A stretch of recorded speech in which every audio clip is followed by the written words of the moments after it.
Hello everybody. I haven't done a video in a while, so I thought I would do one.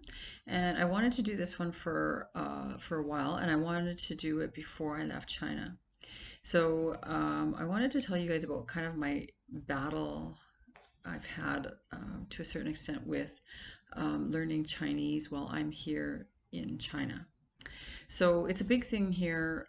Foreigners go to get Chinese lessons, and people would really like to learn Chinese, especially if we choose to live here. It's a polite thing to learn Mandarin. So I've kind of always bucked at this though, because I've just seen friends spend a lot of time and a lot of money learning Chinese, and then when I see them go to use it, it isn't very successful. Um, so I just think, wow, that's a lot of time and money to be spent on something that I'll never use again. And, if you don't use it, you lose it kind of thing.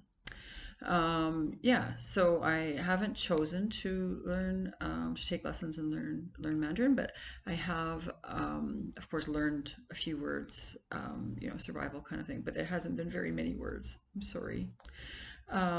Really disgrace to my Mandarin speaking friends. So the biggest one, which anybody to China will tell you, is ni hao, which means hello. Ni hao ma means how are you? It means ma added to the end of anything always means a question. And then, of course, thank you is 谢谢. So, I mean, you can get by really, really well with ni hao and 谢谢. So, 谢谢means thank you. So as I get into a Didi, which is a Chinese taxi, Didi meaning they got that name for these Chinese taxi company because Didi in the characters somehow means honk honk in so they kind of got that, so that's why it's called Didi. Anyway, but when I get into a Didi, I say ni hao, and when I leave, I say xie. So of course, I think the Chinese people really appreciate that little bit of effort, which is like really really low effort. Sorry. But so yeah, so I've talked to quite a few people, foreigners living here, and like their kind of pathway through learning Chinese or Mandarin, I should say, because in China the two biggest languages spoken are Mandarin and Cantonese. And where I am in the very southern part of China, there's actually a lot of Cantonese down here. Um, but Mandarin and Cantonese are really interesting because they share the same um, symbols, but the way they're spoken, I guess, apparently is very, very different. Yeah, but it seems like the Chinese government is really trying to push Mandarin as becoming like the countrywide main language. I guess, to kind of make things easier for communication and stuff. But of course, that's like culturally, there's a lot of different languages, and kind of stifling and kind of butchering these little dialects that are kind of all over the place, and yeah, taking over with the Mandarin language. So about 70% of Chinese people speak Mandarin, which makes it a little bit easier, I guess. And so Mandarin is 1.2 billion people speak Mandarin, which it makes it the most spoken language in the world. But of course, English is the most globally spoken language. So I think English comes in like fifth or something on the ratings of how many people actually speak it. But yeah, so I always tell my students, if you know Mandarin, which is the most spoken language by population in the world, and English, which is the most globally spoken, they're kind of set, right? Because they have these two kind of main languages that are important within their country and globally. So if you were to learn Mandarin, it would take you about 1.7 years at quite a dedicated pace. And I would say probably, immersed right into it. And it's rated as quite difficult for English speakers to learn it. And the reason for this is because the language is tonal, and it's got like four different tones to it. And if you say the same, like la or ni or whatever different things, if you say them, you can say them in four different tones, and they apparently mean very quite different things. So you could really mess up. And if you're trying to get speak in Mandarin and get something across to a native speaker, and you get the tone wrong, you could mean like some completely different meaning, which would like could put you maybe in a really bad position depending on what that word might be. Um, so yeah, so it's a character written language, so it's not phonetically spoken, and there is about 50,000 characters in Mandarin, and regular um, Mandarin um, writer would know about 2,000 to 3,000 symbols, and if you were educated, you would know about 8,000. But yeah, there is actually 50,000 of these symbols. Um, Google Translate has been my best friend. And I wish I would have known this before I came here, but you get Google Translate, but of course Google does not work in China because China has it blocked. So what you do is download Google Translate as an app, and then you download Mandarin as a language, and then it's downloaded, and then you don't need to log on to Google or anything to actually use the app. So that has been fabulous because um, like only 0.0003% of the population in China are actually foreigners, which is extremely low, and English isn't widely spoken here. And this is opposed to when I lived in Abu Dhabi in the UAE, where 89% of the population are actually foreigners.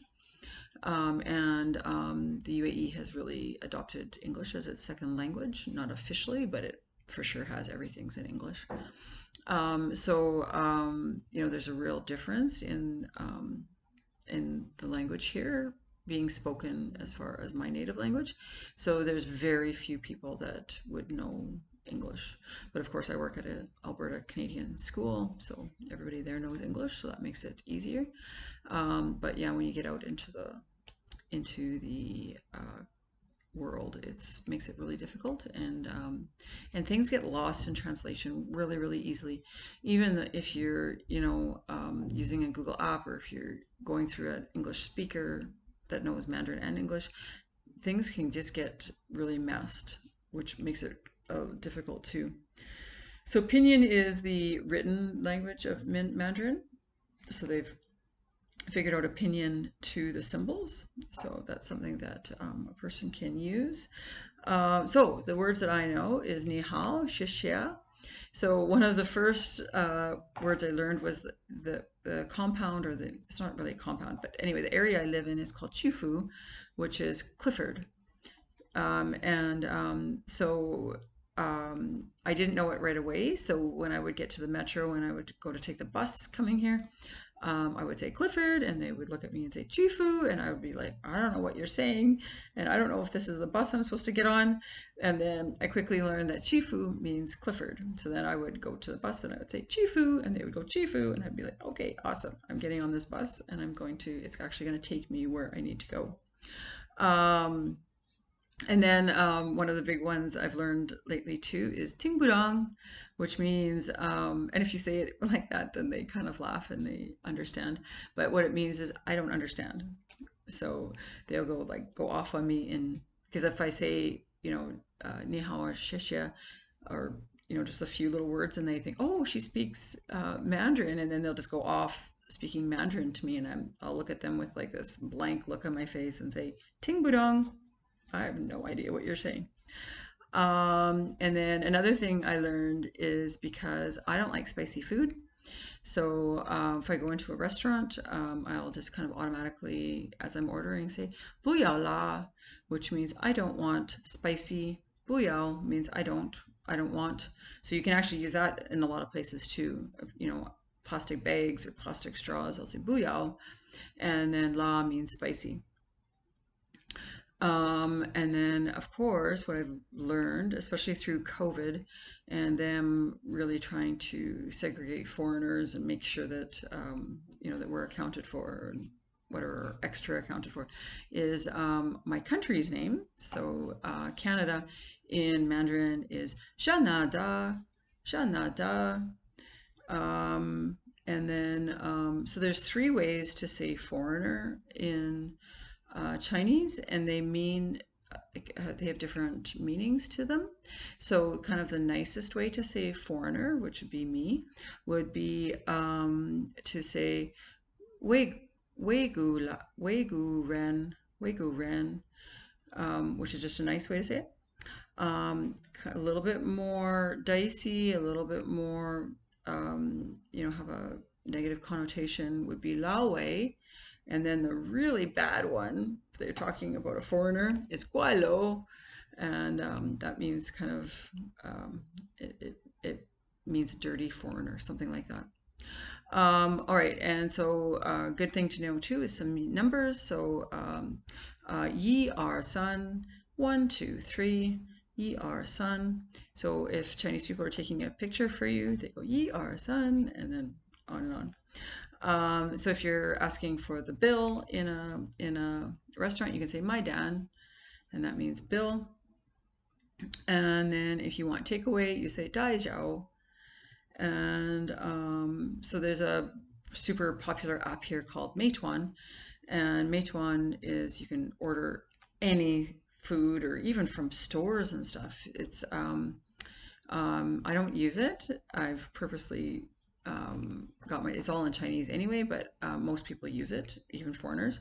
I choose not to use it because if I can't leave my apartment and walk downstairs to the 100 restaurants that are in Clifford here and get my own food, then I feel like I've failed as a human being in some way. And then, but Meituan means beautiful group. So Mei means beautiful, Tuan means group. And then if you want to cheers, you can say Ganbei. And so to say bye bye is I think they have adopted this from English, but it's just bye bye. Same thing as us, pretty much. So another thing that I've learned to say to DD drivers is diagatao, diagato, and it means do a U-turn.